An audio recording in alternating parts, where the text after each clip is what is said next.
విభజన జరిగి 2 ఏళ్లు గడుస్తున్నా ఆంధ్రప్రదేశ్ ఆదాయంలో ఇంకా తగ్గుదల నమోదవుతూనే ఉంది.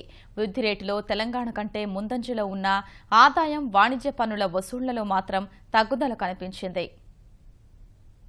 ఆంధ్రప్రదేశ్, తెలంగాణ రాష్ట్రాలు ఏర్పడి 2 ఆర్థిక సంవత్సరాల కాలం పూర్తయింది. రెండో ఏడాది కూడా వాణిజ్య పన్ను వసూళ్లలో తెలంగాణ కంటే ఆంధ్రప్రదేశ్ వెనుకబడే ఉంది. 2015-16 ఆర్థిక సంవత్సరంలో తెలంగాణ కంటే ఆంధ్రప్రదేశ్కు 831.85 కోట్ల రూపాయల తక్కువ ఆదాయం వచ్చింది. వాణిజ్య పన్నుల ద్వారా గత ఏడాది తెలంగాణకు 32,100.01 కోట్ల రూపాయలు రాగా ఆంధ్రప్రదేశ్కు 31,268.16 కోట్ల రూపాయల ఆదాయం వచ్చింది. అంటే తెలంగాణకు 50.65%, ఆంధ్రప్రదేశ్కు 49.35% వచ్చినట్లయింది.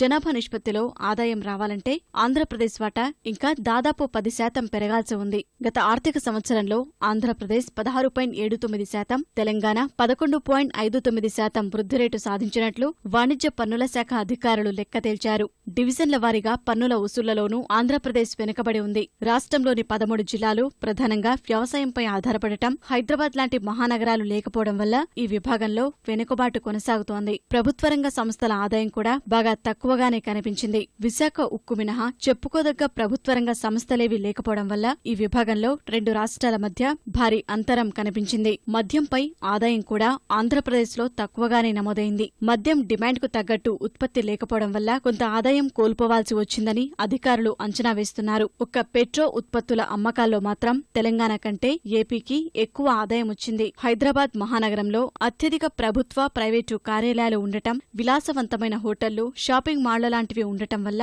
వినోద, విలాస పన్ను వసూళ్లలో ఏపీ కంటే తెలంగాణ ఎంతో ముందుంది.